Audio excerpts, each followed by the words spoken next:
Hallo, assalamu alaikum, good morning, khush aamdeed, ji ayanu, goeiemorgen, ishpata.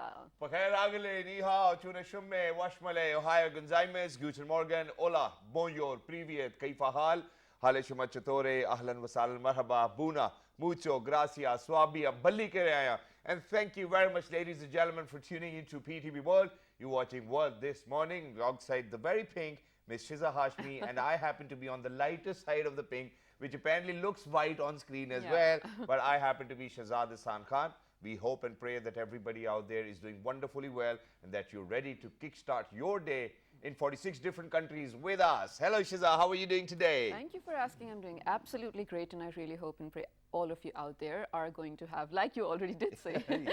an amazing day as well. Yep. One thing though, so I have a question for you. Sure, go ahead. So I even have a question for you. Oh, okay, wow. Yeah. But hey, so this morning I just woke up and I was like, yay, oh my God, we're heading into a weekend Yeah. and blah, blah, blah. And then on my way to work, I realized it's not even Friday today. Yeah. So some weeks I feel like they're so lazier as compared to others, or some days in general. What do you think we can do to fix your energy levels if such a thing happens? Oh, okay, Because let me just declare, I have had my 2 cups of coffee already. Wow, I mean, that's too much. Please make I sure that you know. kind of go on a decaf now. Okay. I think that's very important. But other than that, okay, so for all of those people who kind of relate their happiness with the weekend approaching, and it should, in the first place, be for only all those people who kind of work honestly, transparently, and Okay. with 100% dedication that they look forward to a weekend. Yeah. Because we do have a lot of people over here in our offices, unfortunately. Every day is weekend for Yeah, them. and every day is weekend for them, and even then, on a Thursday they'll be like, you know what, why isn't it a weekend today? So don't do that. So weekend is only for all of those people who give their Who 100% deserve from it. Monday to Friday. Only they should look forward to that. But for all of those people who kind of feel sad that, hey, you know what, it's still Thursday and it's not Friday. So make sure that whatever you do on Friday, you do it on a Thursday and you will enjoy it just like the weekend as well. I like that Even if approach. it might be going out with friends, sitting down with family, playing with your kids, just do it on a Thursday. I mean, that's it. You won't even require a weekend. But I'll be Yeah. honest over here. You know what? So ever since, because for everybody whom I have seen that they have progressed in life, ladies and gentlemen, I have seen them to be very disciplined. Yeah. People who have made it to that level where we see that, or probably we draw inspiration, they will always be very disciplined. You will never see a person who wakes up at 2 in the day and Of then, course. kind of lays back at home. It's probably his father or his mother's money. So please make sure that you do not draw inspiration from them. course. People who are successful are strictly very disciplined as well, and the person who follows a discipline will eventually be very happy, and it's because of the fact that he will be happy with whatever he's accomplishing because he is giving his 100%, and when it's time for luxury or to enjoy, he will certainly do that too. Definitely, and I feel like that's a beautiful message you very because much. imagine there's only 24 hours in a day, right? And I cannot understand people who wake up at 2 p.m., Yeah. to be honest. So if you are out there watching my show, well, congratulations on waking up early today, first of all. Yeah. And secondly, it's just a healthy thing to do. Honestly, if you don't even have a morning job, just to wake up timely with the sun, probably spend a few hours doing healthy activities, and then maybe go back to sleep if you feel like doing it as Exactly. well. So I feel like this is what we have to take forward today. Let's see if it stays with some people out there who need it too Exactly, as well. which is why, ladies and gentlemen, since it happens to be 30th of September today, ladies and gentlemen, happens to be World Maritime Day, and we actually have to pay rich tribute to all of those seafarers who are out there, because when the pandemic hit, ladies and gentlemen, everything was under lockdown. Yes. 80% of the world trade took place, foods, medicines, and all the basics were coming to our country and to the rest of the countries, and nobody was stranded. In fact, in terms of the countries that they didn't have any medical supplies. Yeah. So I think today is the day where we get together and kind of pay tribute, rich tribute to all of those seafarers who were there, and even though Yes. that they faced the worst humanitarian crisis, and it's because of the fact that more than 2 million seafarers contracts have been extended, Oh. and that too, they do not even know when they're going to come back home. So I think that we really need to kind of put our focus onto that. And Shiza, Absolutely. they have a very wonderful theme, and it's because of the fact since the seafarers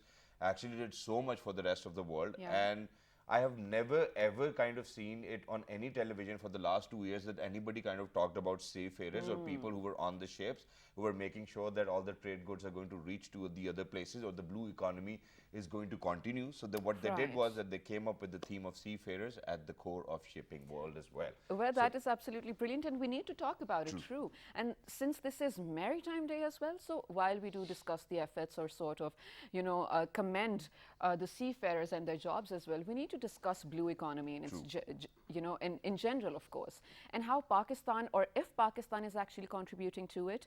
We do have a lot of things to share over here, but before we give it all away, because we do have the tendency to do that, yeah, we do. we have a very informative report for all of you out there. Go take a look at it. When you come back, the discussion will definitely be furthered. It's World Maritime Day today. Let's do it. Today, International Maritime Day is being observed around the globe. International shipping transports more than 80% of the global trade to people and communities all over the world. Shipping is the most efficient and cost-effective method of international transportation for most goods. It provides a dependable, low-cost means of transporting goods globally, facilitating commerce and helping to create prosperity among nations and peoples. Hundreds of thousands of seafarers face a humanitarian crisis as they have been stranded at sea, unable to get off the ships they operate with contracts extended by many months. This needs to be addressed urgently through governments designating seafarers as essential workers and ensuring safe crew changes can take place. The theme of this year is Seafarers at the Core of Shipping's Future. It reflects a clear need to raise awareness of seafarers' crucial role in world trade and increase their visibility. World relies on a safe, secure and efficient international shipping industry, which is an essential component of any program for future sustainable green economic growth in a sustainable manner. Fuck it Yeah. up, can we just drop All right. Ladies and gentlemen, this was the report we were talking about, and I feel like we sort of mismanaged a second over here. It's all right. Coming back to Maritime Day, when we said that Pakistan needs to play a huger role or Yeah. contribute more into the blue economy of the world as well. So just to sort of give you a little gist for the layman out Go there, ahead. and I happen to be one of them, so what I learned is blue economy is anything and everything to do with managing the resources that happen to be sort of associated with waters or similar water bodies or coastal areas for that matter, all right? So is Pakistan actually tapping onto it? Because 95% of our trade is happening through waters, Exactly. Shazad. So I think we need to definitely talk about it and how we can, well, manage, of course, and add to the GDP then. Because what is, if we talk about the total worth of the, or the expected worth of the blue economy to grow on a global level, how much is it? $24 trillion? $24 trillion. Insane. Well, But that's, what they we're say, not but there I yet. think as of now, it's at $2 or $3 trillion as well. But we're going to get in that conversation, ladies and gentlemen. There are 4 SDGs which are directly related to it, and we are kind of relating it with the World Maritime Day, and it's because of the fact that we want the education and training of the people. We actually Yes. want the swift changes as well. We want innovation. We want technology. Equality. Not just that, we even want gender equality. Yeah, you know, and this is something which we'll talk some other day as well, because we have so much to talk. So while even you guys are watching the report, which we have seen already, you know, we kind of discuss our things as well, while our guests sit over here as well. So ladies and gentlemen, today we're very lucky that we've actually been joined by somebody who happens to be the director at NIMA, and he is Mr. Commodore retired Babar Bilal Sahab, Satara Imtiaz Military. Hello sir, Assalamu alaikum, good morning. Assalamu alaikum, well, Walaikum salam. and very good morning to everybody here and on the viewers also.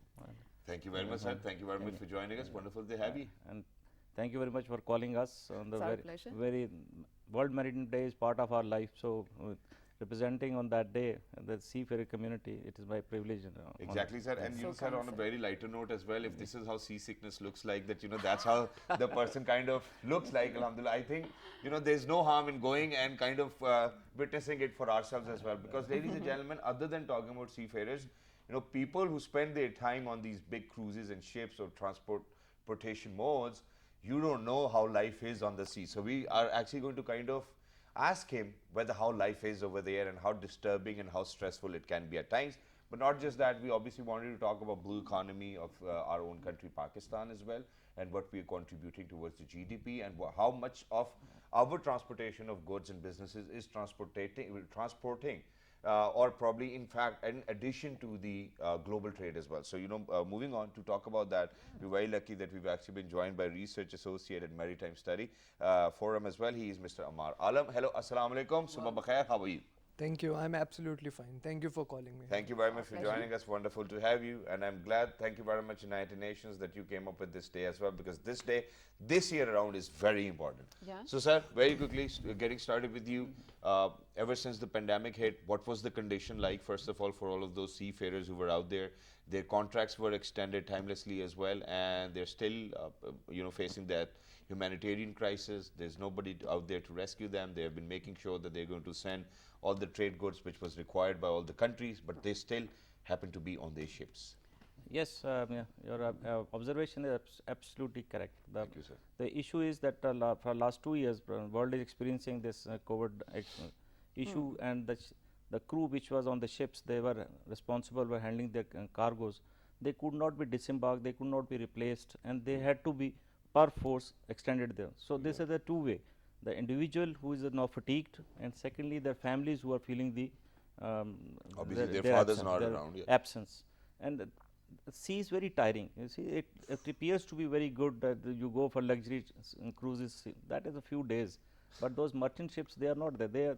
They are like trucks on the sea highways at sea. Right. So they sail about 20 days, then touch the port, disembark, embark, and then again they sail. It is continuously at sea. And sometimes sea states do not favor you, so you have a vomiting also, you physically tiring for you. Exactly. And this is mentally, because you are seeing only those 20-25 people on board, so you are not interacting with the socially interacting with the world. Probably most of the TV, ships does not have even TV channel out at sea, because there is no reach. Okay. So they are very limited in the social activities are very limited, Exactly. except some ships, merchant ships do have some sports activities on board. So they just create some activities to keep the morale high, but still it is very, very tiring, and our hats off to those People those who are- seafarers Right. who have managed to keep the world intact. Because if you feel the shortage of food, medical supplies, rations, export imports, then you will, just like Pakistan, we are a food importing country now. If the ships are not bringing the things to you, you will be feeling the heat. Exactly. So we must acknowledge the role of those people who have been doing it for you, and we must. And the seafarer is a big, large community around the world. It must be in the millions.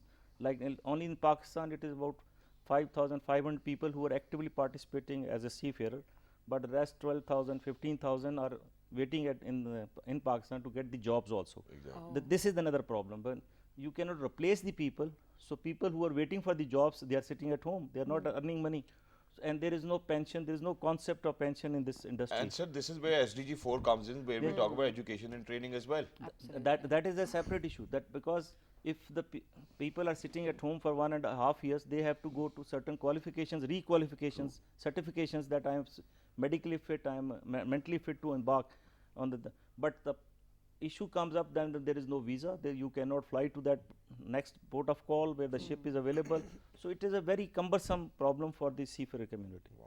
That is very brilliantly put, and I feel like definitely a point to ponder as well. But you know, Shahzad, economists and actually geology experts rather say or claim that countries or states with coastal lines have a huge potential of improving their economy and building better relationships within the region as compared to those who don't. True. Luckily, Pakistan it's a hotbed for all of those things we're talking about, and especially we have a brilliant coastal line, and now, Mr. Ammar, coming to you, we are definitely sort of exploring the potential of that. This was 2 days back that an MOU was signed that a part of Karachi's coastal line is now going to be used in the CPEC projects as well.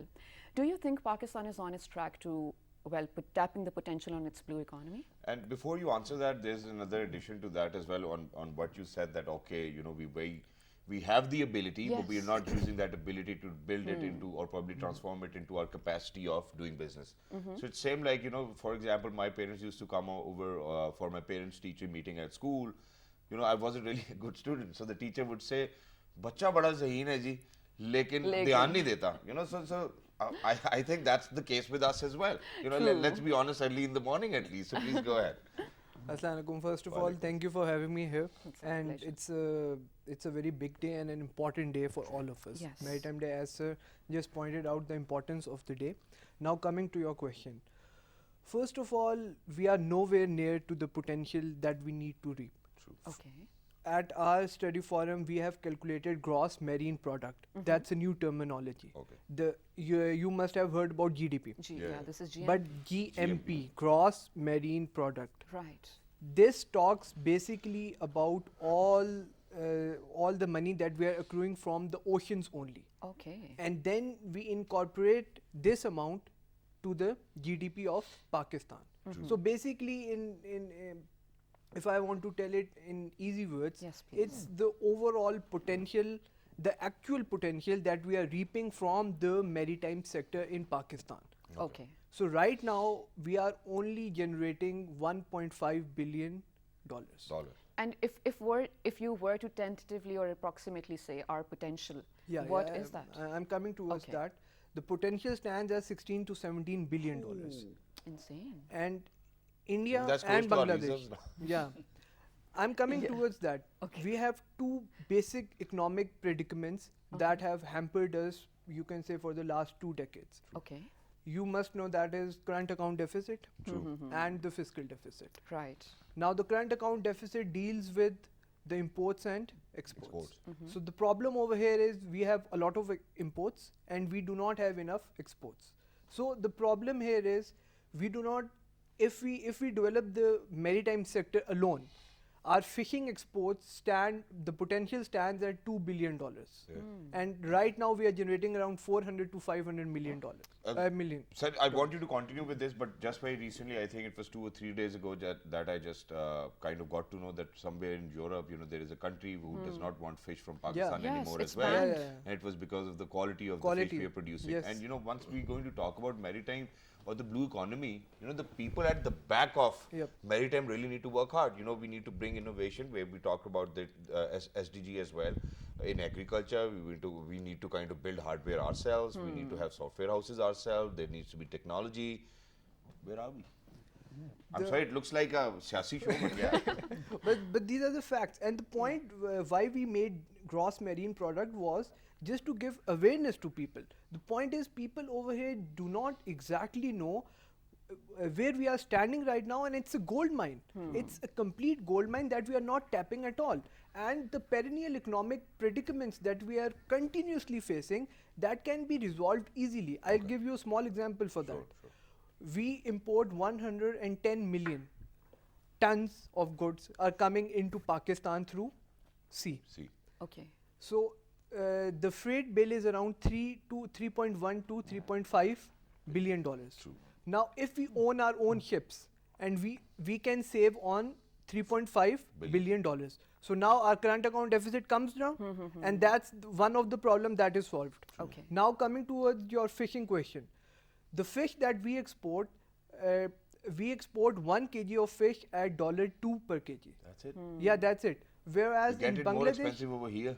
whereas in Bangladesh and the other countries that are exporting fish, that are exporting it for $7.5 per kg. That is only because they're adding a little bit of value, and as you said, standardized production techniques, the quality control. Exactly. So these are very small steps.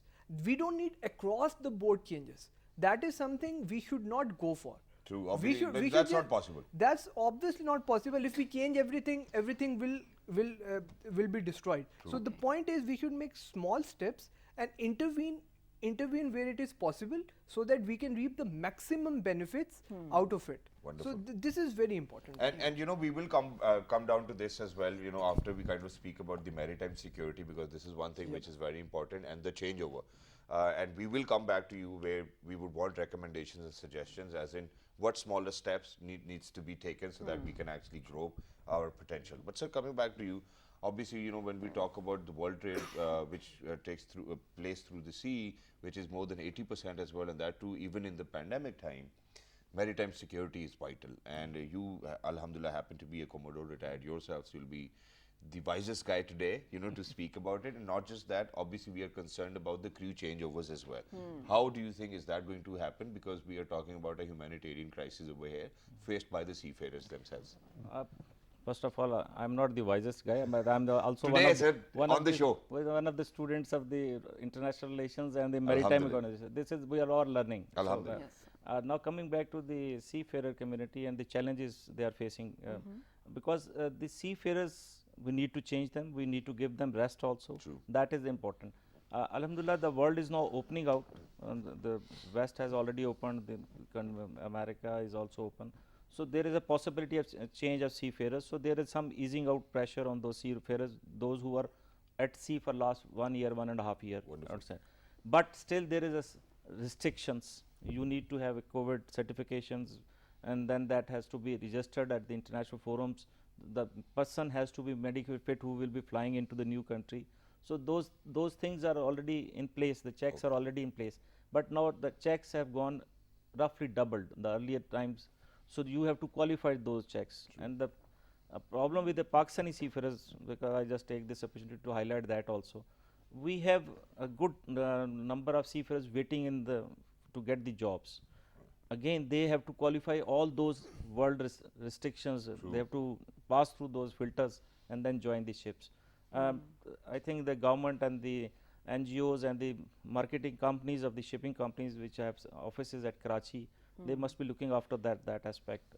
I'm sure they will be doing it. But so very quickly adding on to that as well, because just at the beginning you mentioned that, you know, approximately 5,500 people from Pakistan are actually serving as seafarers as well.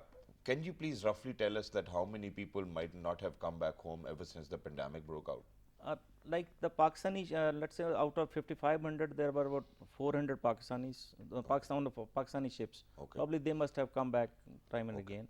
But those 5,000, remaining 5,000, they may not have got the chance to come back. Maybe if roughly, because there is no calculation, there is no study on this for at least for Pakistani seafarers. That this is another thing. Yeah. That once the seafarer he signs a contract with some foreign body, he gets his medical clearance and then he flies away, and then there is no trace of him until he comes back. So And there then is no study or research being done on this very particular subject. But I'm sure about 80% have not been replaced till today. So those 80% have to come back, and a new 80% had to go. So this is the cycle which has to And be. do we have the other 80%? Yes, we have about 12,000 people waiting to get the jobs. They are qualified. They just need to fresh up their medical and then get the job. it. So they are waiting for the jobs, but that opportunity is not coming. So there is a double-edged sword which is dividing the seafarer community. Okay, I understand. Well, this is very interesting. And Shazad, do you remember? I think this was in the beginning of this month. So on Navy Day, we were discussing the contributions of Pakistan Navy, and I think it was brilliant to learn that they are actually educating and rehabilitating and even, you know, sort of mobilizing the communities living along the coastal line, although it's not their job, which is amazing. But now the fact that we have kept, you know, we kept talking about throughout the show about unemployment of the already existing workforce. First of all, ladies and gentlemen, you have to realize over here when we talk about our seafarers, they exist in international waters. Just, you know, A global outside of common. 200 nautical miles, they don't belong to Pakistan anymore. It's, I don't know how better to explain it, but it is a threat, don't you think? Imagine about your fear and your identity. But my question being, when we have such a huge workforce that you're talking about and they're unemployed, and I'm sorry to say this on my state TV as well, but their grievance is that while amazing projects are happening with Pakistan and other countries, the workforce is being employed from outside. Yes, I think there's some problem with our seafarer community. I must acknowledge that. Yeah. First, we are very shy of picking up the language, the English, maybe Spanish, maybe Okay. Italians. So we prefer to speak only Urdu or local languages. Yeah. The foreign community needs at least you should be proficient in English. And that seafarer is two types of community. One is the officer cadre and one is the deck sailors or all that. Okay. So officer cadre speaks English and they can manage their life. But what about the sailors? They come from the raw backgrounds and they are good in working. They are one of the best seafarers in the world. But the problem is they are very shy of speaking the foreign language. Okay. So they need to learn, and we should focus in Pakistan that beside learning the seaman skills, They should learn the languages also, which is not Alright. being focused for time being. Secondly, we are very staunch Muslims, Alhamdulillah. Yeah. It is no, but the foreign ships have a different environment. They feel the food problems, the eating problems, the environment. So that is there is another social issue on foreign ships. Thirdly, we are very proud nation. We don't receive or tolerate nonsense from anybody. Okay. So this is our in our built. Okay. That's true. So we can always say jao absolutely, kam karo. absolutely not. Absolutely, no, I love So it. this is our. It is not the Prime Minister he said. It is in blood that once something is bad or something bad. is wrong, we just say that this is not And possible. sir, even I have spoken about this very issue over here on television as well, where I've actually kind of recommended to people that, hey, you know what, you need to stand your ground. Yeah. If you think that things are not going your way, please make sure that you say no. Right. So but, yeah. the seafarer community also feel the same thing. True. So they sometimes miss the. They're very patriotic. They are very patriotic. They are very Muslims, and they don't like the social cultural life of those foreign shipping. So there is always a problem from our end also. Yeah. This I must say they have to adopt that culture. At least not. I'm not offering that they should start drinking or all that. But they have to At least adopt be the open to it. working culture of those countries and working environment. They should adopt that thing. Then the jobs is easy. Plus, Mr. Yeah. if you talk of the let's say Sri Lankan seafarers or the Malaysians or the Indonesians, sometimes they come on the rather cheaper rates. So that is another issue that Pakistanis have a standards. They don't fall down that. So I mean, because I still remember one of our uncle was actually a merchant navy captain as well. He used to go 6 months, stay on the ship, come back, buy a new car. Really? You know, oh yeah, they're very well paid as well. I mean, Wow. if somebody's thinking that they're not well paid, they are very well paid. But yes, obviously, you know, they chose to work on the sea. I mean, what else will they be working on? They will definitely be working on ships as well, you know, because you chose it for yourself. But yes, obviously, they should have been given a chance. You spoke Right. about it really well as well. But coming back to Omar Sahib over here, so what are those smaller changes which we need to do to kind of tap that potential which gives us $16 billion every year in trade without deficit? First of all, I think you might have read the book Why Nations Fail. Yes. That's a very famous book It by is. Acemoglu and Robinson. The main crux of that book is that you shouldn't make across the board changes, but changes in those sectors where you can sustain them over a period of time. So, firstly, we have to identify what are those sectors that we can sustainably change. So, now the question comes, how can we identify those sectors? Now those are those sectors where we have the potential and we just need to tinker a little bit. Like I just pointed out the fishing sector. True. Yeah. Now I'll point out the shipbreaking sector. True. There was a time when Gadani was the champion Was. and we used to break a lot of ships, but now that's not the case. People were becoming billionaires back then. Exactly. Now Bangladesh is ruling the roost. And same goes with India as well. So these two sectors plus the third sector is coastal tourism. Another thing that we have done is we around 5 months back we did financial modeling and we came up with coastal tourism figures. In Pakistan we are generating only $50,000 Okay. in coastal tourism, whereas our potential is 4 billion. Oh my God. Because of the huge, as you just mentioned, Yeah. because of the huge coastline that we possess, and it's absolutely beautiful, pristine coastline. But again, we are not tapping onto that. Now, as sir mentioned, security plays an integral part, and Pakistan Navy is doing a very good job. So now the security environment is also very better. So these are the three sectors that I feel we should focus upon: Exactly. the coastal tourism, shipbreaking, and the fishing sector. All right. This is where we should start. And then another problem that has just made things difficult is the 18th Amendment. After Why the is that? 18th, after the 18th Amendment, the problem is there are so many stakeholders. There is so much overlapping into each and every sector. No one knows who is controlling what. Like Okay. only in the fishing sector, there are 51 stakeholders alone. All So now right. if And that too only from one province or from all the provinces? yeah, from all the provinces. Okay. 51 stakeholders. So now if you're doing a program over here and 10 people are telling you do this and do that. So what will you do? You can't Exactly. do anything. So Okay. these are 4 to 5 easy suggestions that we can just start upon, and then what I feel is we can go towards the right path. And last but not the least, I would Yes. like to add maritime budget. Yeah. That's also something that's really hurting us. Our Okay. maritime budget for the last fiscal year was 1.5 million dollars. That's it? Yeah, that's it, and that's not a lot. Throughout the year? Yeah, throughout the year. How many Whereas ships do we have? 11, 11? 11 ships. $1.5 million One po- for 11 ships? Bangladesh budget is 19.5 million dollars. Just for example, And how many ships do they have? They have around, I guess, I 40, did the 40 plus. 40 plus. Ethiopia, a landlocked country, has Yeah. 15 ships. Yep. Okay. So And Ethiopia is such a maritime dry country. it is a landlocked country, but Right. they are operating 15 ships. So imagine that half of the time, whatever food items we are importing, just because the ship wasn't there, we waste it.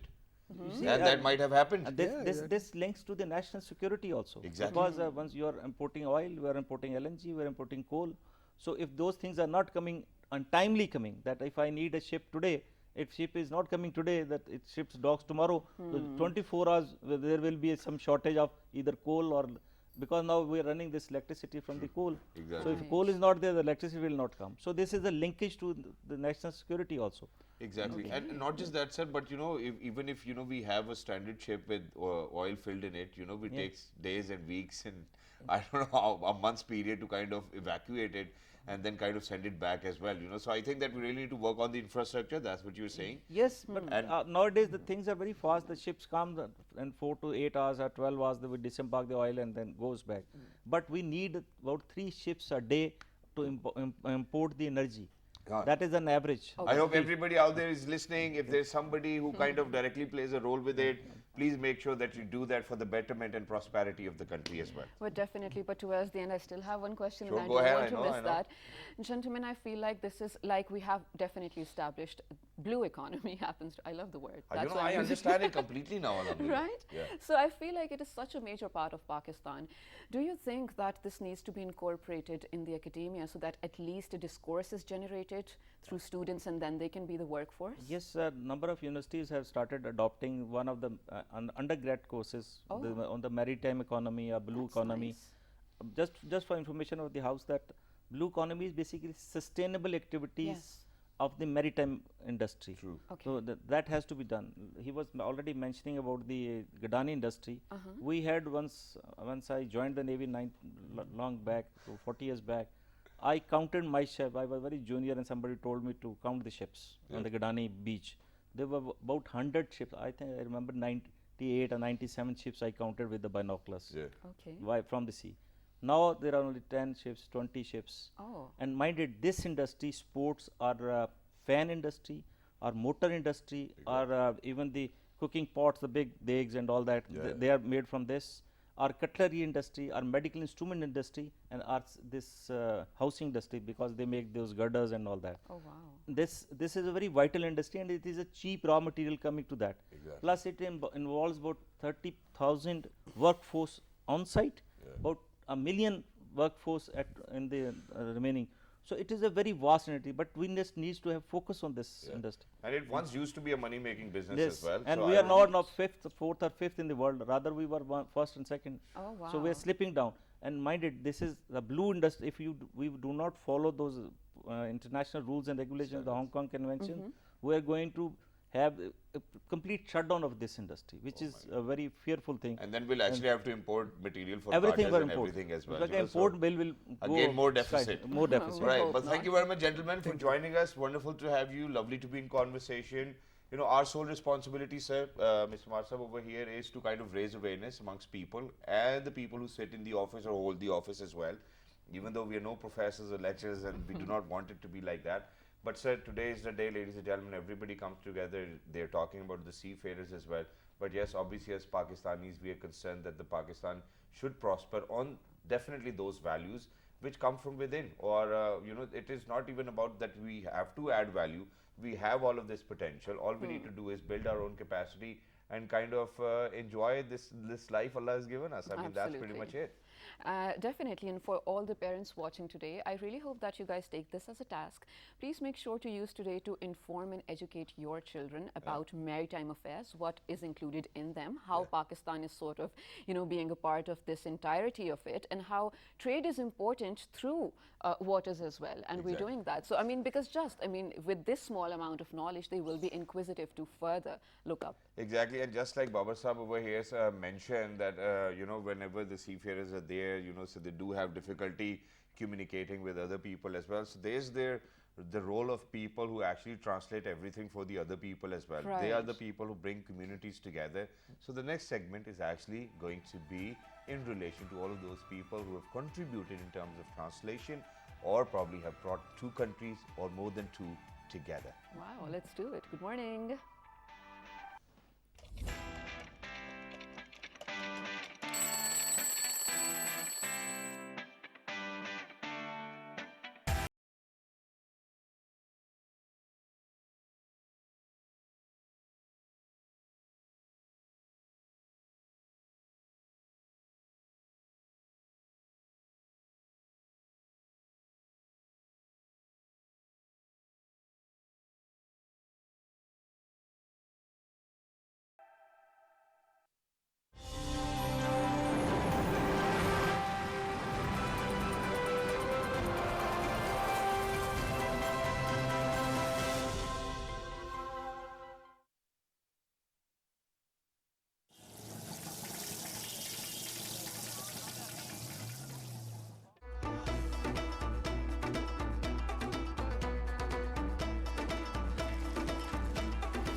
Welcome back to Well This Morning, ladies and gentlemen. Shazad Khan and myself, Shaza Hashmi, today are on a learning spree, I'm telling you that.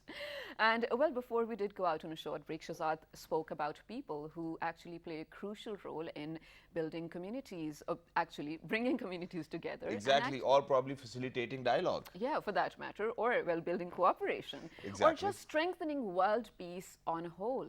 So who are those people? All right, so ladies and gentlemen, these people are translators. Today happen to be International Translation Day as well. We're paying rich tribute to them. Go ahead, take a look at this very comprehensive report. Once you guys are going to come back, we will make you meet a very young translator over here who's translating books from Urdu to Arabic or Arabic to Urdu. That's something Both of she's them. going to answer. Good morning. Okay, let's do it.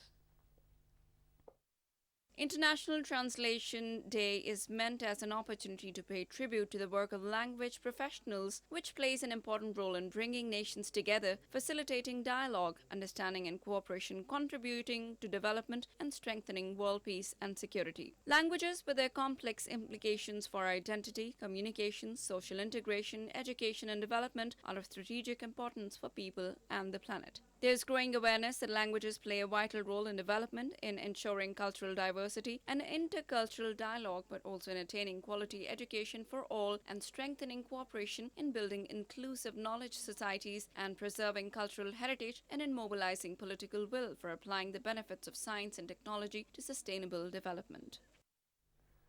All right, yes, throughout the entire program, we have been talking about sustainable development, and they have a very crucial role to play. We're very lucky, ladies and gentlemen, that we've actually been joined by the daughter of the soil over here, who's making everybody proud as well, because she's one of the youngest graduates too. At the age of 7, ladies and gentlemen, she went to Imagine. Allama Iqbal Open University to do an Arabic course. How did the university people allow that? But obviously we're going to ask her. Ladies and gentlemen, we're very lucky that we've actually been joined by author, translator, Pakistan's youngest university graduate, and she happens to be a gold medalist as well. She is Miss Asiya Arif. Hello, assalamu alaikum. Good morning, bete. How are you? Walaikum assalam. Thank you so much for having me here. Thank you very much for Our joining us. pleasure. Wonderful to have you. Since we are short on time, so we want you to kind of take us through your journey. What happened? Why did you want to translate books? And kiske liye? Okay, so I just want to tell that everything that I've done so far, all the credit goes to my father, because he was the one who taught me the Arabic language in the very beginning. That's nice. Yeah, so I did 2 courses in Arabic language from 2 universities. The first course was from Allama Iqbal Open University at the age of 7. And the second course was an advanced diploma course from Islamic University at the age of 9 years old. Oh, wow. Yeah, I was 9 at that time. Whose idea was it? It was all my father's idea. He was the one who was encouraging me to do all these things. And were so you all the enjoying credit doing goes to it? What? Did you enjoy doing it? Were you doing Yeah, it willingly? this was very, very. Or were you like, Abuji, please, I don't want to do it. Why do you take me to No, university? it was such a nice experience for me, like a Mashallah. new experience. I didn't had any other like cousins or friends who went through this experience, so it was a nice. And it's It's wonderful. definitely unique, and can I tell you, it's not just your cousins or friends. Actually, I feel like millions of people in Pakistan do not have the experience that, mashallah, you have. So, Asya, since we're short on time, first of all, I want to hold one of these books, while I want you to let us know. I mean, give One give of all your- of them to Yes. us so that Yes. we can share. So one by one. So whichever one I hold, or Shiza holds, you You have to tell let us us know about about it. that book. So first of all, tell us about this book, This is my 4th book, and it's The actually. Dream Maker and the Butterfly of the Strange Forest. Yeah, this is a fairy tale book, and it's actually in Arabic, and it's Oh, written that's by a Kuwait-based Lebanese writer, Dr. Tariq al-Bakri. How did you read that book in the first place, or how Yeah, did I you? mean, know she Arabic. learned with 2 Yeah. degrees. Yeah. I know Arabic because my father actually taught me Arabic. Wonderful. Wow. Yeah, so Alhamdulillah. this is a book by the Kuwait-based Lebanese writer, and I translated it into English language because fairy tales are something that not only children but like adults and teenagers also enjoy. So Of I wanted course. to not everyone knows Arabic language, so I wanted to convey the message and convey the book to to Pakistani readers or non-Arab readers. And I think that is a brilliant step as well, because I tell you what, a lot of times I find parents struggling to find good storybooks for their children. And by storybooks, I mean those which come with a message. And when you talk about books that are translated, you're not just reading someone's mind in another language, you're actually reading an entire culture, the essence of the culture, what the person was thinking, because language does have an impact on, well, minds work differently with different languages as well. So Yeah. it's brilliant. Now, the next book I have over here Yeah, go is ahead. Kahani Kahani mein achhi baatein. Yeah, And it's this a is lot of like my small first story. translation project, and this is Oh. also my 3rd book. That was the 4th book. I wrote it when I was 14 years old, and this one is my 3rd book, and I wrote it when I was 13 years old. Wow. Oh wow, Yeah. mashallah!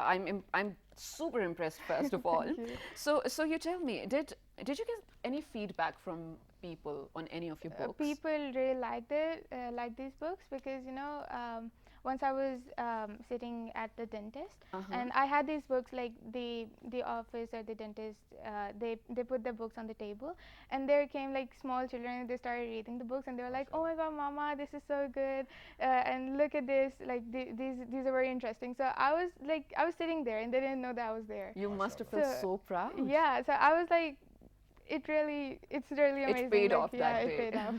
I'm Mashallah. so happy for you, Asya, Moving on because to you the other one. definitely deserve it. Now, this looks interesting because I think here you were teaching them to Yeah, To write Arabic. themselves. yeah. No, this is Arabic. This is all. This is not a translation project. It's my Yeah. second book, Yeah. and it's all in Arabic.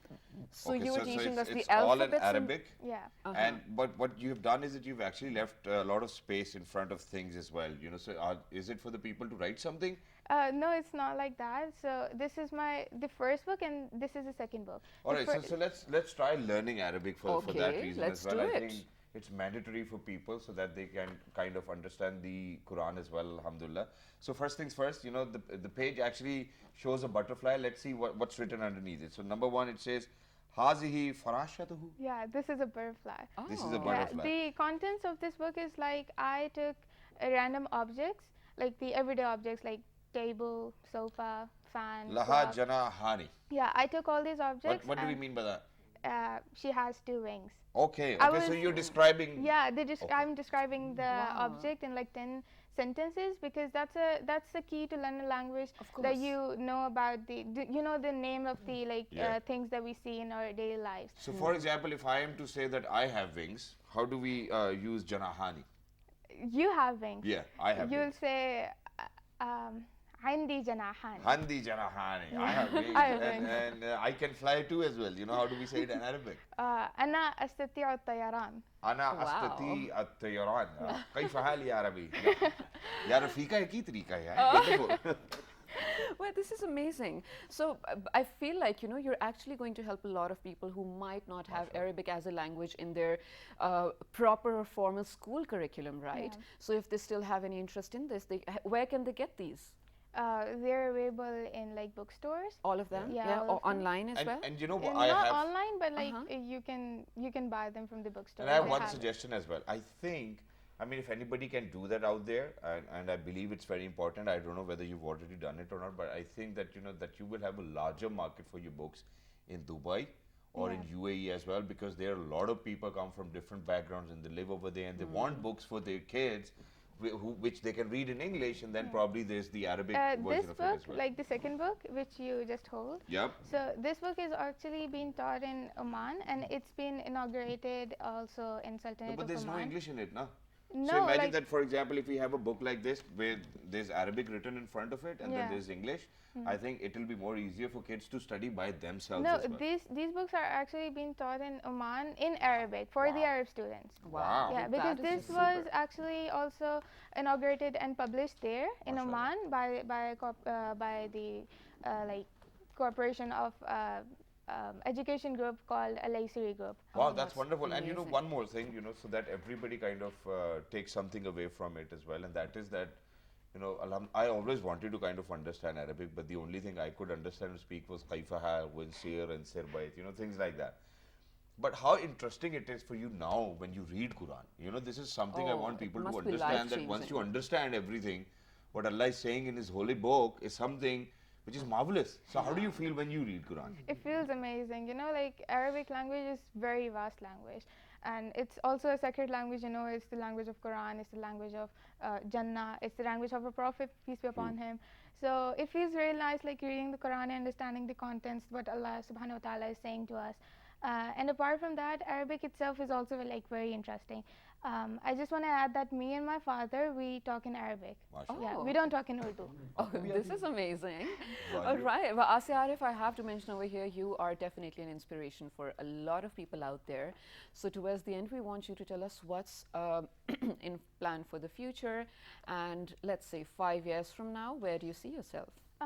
I might be doing another project, but you know, like I'm a high school student too, so right now the studies are so much. I can't really like do another project right now or like translate something right now. But I might be doing like I might be writing other books. I'll try my best to do that. And we want you to do so as well. And thank you Inshallah. very much for paying rich credit or rich tribute to your father, ladies and gentlemen. He's over here, and you know, such amazing daughters are obviously, or any daughter, ladies and gentlemen, for a father is always an angel, and the fathers always try to make sure that they're going to give them their best as well. You know, in fact, fathers, since I have 3 daughters myself, alhamdulillah, would actually take out their own pieces and give it to their daughters, because that's the kind of love a father or daughter will always share as well. But thank you very much, Puttar, for joining us. It was wonderful to have you over here, and we want to wish you best of luck for all your future endeavors and a lot of health for your parents and for your siblings as well. please make sure that you continue to kind of make Pakistanis proud, just like us as well. And this platform is always going to be there for you. But one simple request. So we are going to give you our link in English and you close the show for us in Arabic today, okay? Can you do so that? all you have to say is, I'll try. ladies and gentlemen, thank you very much for watching. You can catch the repeat at 5 past midnight. These are two amazing people. Make sure to follow them on Instagram, social media platforms, whatever. So please go ahead. Ladies and gentlemen, it's a good morning and a bye-bye from our side. Right. But let's hear it in Arabic. All right, please go ahead. Can you repeat what like? So closing line? just to summarize, you're saying Yeah. goodbye to everyone out there from our behalf and yourself too. And the repeat is at 5 past midnight tonight. 5 past midnight. Yeah. Yeah. You can say that in English. I mean, So Yeah, here. yeah, go on. هذه الحلقة كانت جميلة جدا وشكرا لكم لاستماعكم ومع السلامة وأنتم تستطيعون أن تشاهدوا هذا البرنامج أيضا في الليل في بعد الوقت. Ah, All super. right, ladies and gentlemen, look after yourselves. That was in Arabic, and make sure that you look after yourself. What do we call Allah Hafiz? Allah- Ma salama, ma salama. Allah Hafiz. Look after yourselves. Thank you very much, Bye. Bitte. Thank you. This was